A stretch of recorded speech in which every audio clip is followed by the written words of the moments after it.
What up, guys? Top mages mid video. I have waited a while for this, and we're gonna get right to it. Perse is number one. Why? Well, it's just her pressure early game and her insane ult and her insane passive. Her passive, pretty much, for you guys that don't know, is that once you die, you're still alive for about a couple more seconds, and you can still use all your abilities that you didn't use while you were dead. While you were alive. And that is just insane. Why? What is a mage's job in a team fight? Do damage. What is the mage's problem in a team fight? Don't die before you do your damage. So as simple as that is, a lot of mages do die before they can get their damage off, and Perse guarantees that that can happen, and that's why that makes her one of the best mints. And pretty much, like I said, her ult is insane. It is a CC immune ult that holds someone inside and entangles people around, so you can't really help that person. For tanks late game that want to dive, it makes it very, very, very hard to do that. When you ult a tank and they can't move for 4 or 5 seconds, depending on their their attack speed, that is just insane. And that's why you see the best mids in the game popping off with her. You see big man Tings, Shinto, Dardes pops off every once in a while with her. Hurrywin does use her as well, and I think she's going to be a very, very cheeky pick for Worlds coming up. Probably first ban versus some teams, probably let through for some teams. We don't know what's going to happen for this Worlds, but this is a top mages video coming up to Worlds. As we see, Worlds is around the corner, playoffs is around the corner, and I'm very excited to do this for you guys. So let's keep talking about Perse's kit here. Her 2-3 bomb explosion is insane damage into the late game. Her builds, let's talk about builds for a second. The Doom Orb is great on her because it gives you the mana regen to spam, and it gives you pretty much health in a sense, because you can just keep doing the 2 pop with your autos for regen. Spear of the Magus I feel is very good on her, because you can, when you ult someone, is when you want everyone to use all their kit on them, and that 10% extra damage from Spear of the Magus from anyone around is very good for her. I think I'm going Spear Deso here, which is kind of a very aggressive build, because you do get a lot of flat power and flat pen. You could go coin as well. I think coin is a good item. I think pretty much almost every pen item is very good on Perse all around. Spear Magus, Spear Deso, Obshard, coin. I think coin being one of the better ones, because her ult guarantees that you're gonna get a lot of those. And her ult and her passive both guarantee that you're gonna get a lot of stacks on it. So that's why I think she will be one of the best coming into this. So let's talk about what other mages we think is going to be coming into this playoffs as a top pick and ban. Merlin. Even though Merlin has slowed down, right? You only really see Shinto picking it up a bit in the Pro League right now. I think he's gonna make a sick comeback. I think his damage is insane. His objective clear is insane. And he's just all around always been one of the best mages, regardless of the nerfs. He has one of the best late game, right? With Merlin, you just spam like 4 or 5 abilities at once and you insta blow them up. He has the best objective burn for a mage. He has insane survivability with his flicker, and I just feel like he's just gonna come out on top in this next playoffs. And I think Shinto, obviously one of the premier Merlin players, is gonna bring it out and just pop off with it, and they're gonna have to ban it, because it makes objectives just feel awkward. You're scared of Gold Fury, you're scared of Fire Giant at all times because of Merlin. And when we're talking about playoffs, right? Merlin is very good at, he needs a couple items, right? He's not very good right off the bat unless you go this type of build, which I have right now, which is Chronos Pendant Mage's Blessing, because it's automatically gives you 40% CD, so you can cast abilities at any time. You have a ton of mana regen, not a lot of pen, but you can use your spells nonstop, and it feels great, just like I just did this last fight. Excuse me. And once he gets his 4 or 5 items online, his base defense is so good. It's so hard to ever push in. He drops a 2 in ice form and then a 2-1 combo in purple form, and there goes your wave / your tanks. and now you have nowhere. Now you have no push. And I think in these slow games that we're gonna have during the playoffs, because when you're talking about playoffs, teams tend to be a lot more conservative. I think this character is gonna rise up. So let's talk about a little bit about what his builds look like. Obviously, you could do Divine, you could do Spear of the Magus. Spear of the Magus is great on him because he has a ton of abilities. So once you cast your one ability on them and they have the passive on them, on that character, you have another 3 abilities coming their way that are gonna, you know, take full advantage of the passive. And it has pretty good base stats. Spirit Vessel, also great. But that's more of a hybrid. You could build that, but I feel like building that first would be best because it has a great spike early in the game, and that's the only reason I would really build it.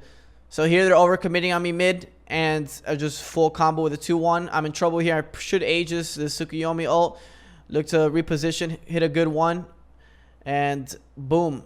I almost died to Tsukuyomi Blade, just taking a shower in them.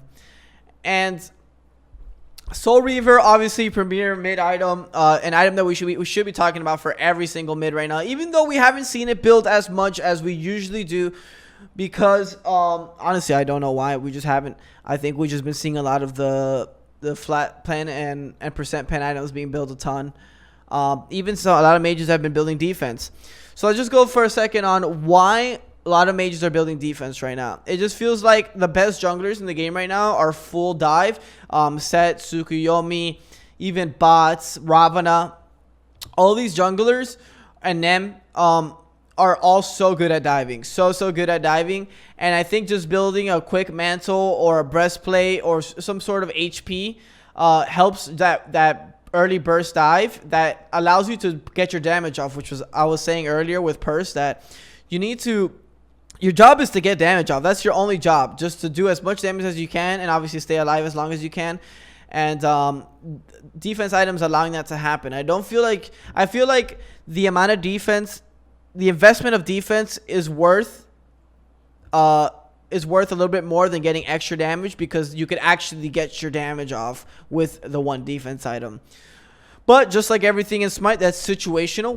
When do you want to do that? Depends if you're playing against 4 magic or for physical, or how the game is looking, or you know what you want to do in the game. Right now, Warlock Staff is an item on my book that I think we might see. It has been buffed 2 to 3 times, and now I've seen a couple of mid laners using it every once in a while, and I think it's pretty strong when you're able to stack it in these like slow games where you don't need damage right away because you're not invading your red buffs immediately. So we'll see what happens. You know, I think the games start in 2 days, so we'll see what happens. Mr. Hebo. You could even make the argument, right? Hebo is a top 2 mage, even over Merlin. But I feel like he's very all in right now. If you pick him, it's because you have a mid laner or a jungle that's very comfortable with him, and he's a flex. But I think it's like the Paul Shinto Hebo right now that is just like, that's their character. They feel very comfortable getting blink on the character immediately and just putting in the work.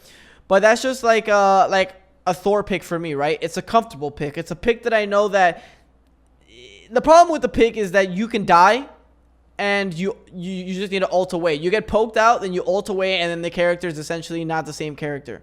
And that's why I think it is the big problem with him right now. But we still see him picked a ton, and he definitely deserves to be in this top 3 because he is an insane mage with an insane amount of damage. He was nerfed last patch. A tiny bit on his damage, on his flat base damage on his abilities, but still obviously the 3 ultimate mage that we all hate, maybe love. But we'll see how it goes coming into this. Drop into the comments what you guys think is going to be, who's going to be picking the Hebo coming into this playoffs, whether it's Paul, whether it's Shinto, whether there's a little bit of Panitum or a little bit of Twiggerinos. We're seeing a lot of Hebos all over the place. So drop in the comments who you think is going to be playing this this amazing mage. So let's talk about builds. There's about 2 builds that we've seen with him. We've seen the Bancrofts and the Typhons, the full lifesteal build. Well, yes, that is good. The problem I think with that is that, let's just take a second just to watch this double kill Steel Fire. I think I get the trips key here. Should be right here on the corner, over the wall. Blink 3-1. Boonk. Nah, not enough. So let's get back to the builds. What should you be building? Typhon's Bancroft is a great pub stomp build, but the problem with that is that you don't have good mana, and so spamming is pretty hard. And another thing is your raw damage is pretty good, but you're only gonna have 10% pen for a while, right? Where coin helps there, Obshar helps. We have been seeing the Tahuti build as well. I'm sure you guys have seen Twig build it. The Tahuti build is amazing on this character. You get full efficiency out of the extra damage when a person is below 50% health, because if you know Hebo, he's going to drop you below 50% health himself between his 3 ultimates. So that's why I think Tahuti is really good. Doom Orb now is amazing as well. It got buffed 3 or 4 times. It's great on the character. It amplifies his carpet. It helps his positioning, and it solves his mana problems in one item as well. Tahuti kind of does the same thing in the mana problem. Now we've seen the Tahuti and Staff, Tahuti and Gem as well. We've seen Doom Orb and Gem. See you there. See you later, Kronos. I think Doom Orb and Gem and Tahuti and Gem are the favorite builds, because if you don't go counter healing, if they don't have to, like, they're not forced to go counter healing, right? If you go Typhons, Bancrofts, it's really obvious. They get a Brawlers, they get a Pestilence, and you feel much weaker, significantly weaker, because your build is based around sustaining and just sustaining in the fights. Where if you go the Doom Orb or Tahuti into Gem, you still heal, but it's not obvious to go the counter healing, right? It's not like you're going to see the Brawlers for 100%. So we'll see what happens here. Dude, Hebo just doesn't even make sense. That dude, I killed him 2 times. So we'll see what happens with these builds. You can try them out. I have a couple videos on my YouTube with Hebo, so you want to check those out in the description below. That would be sick.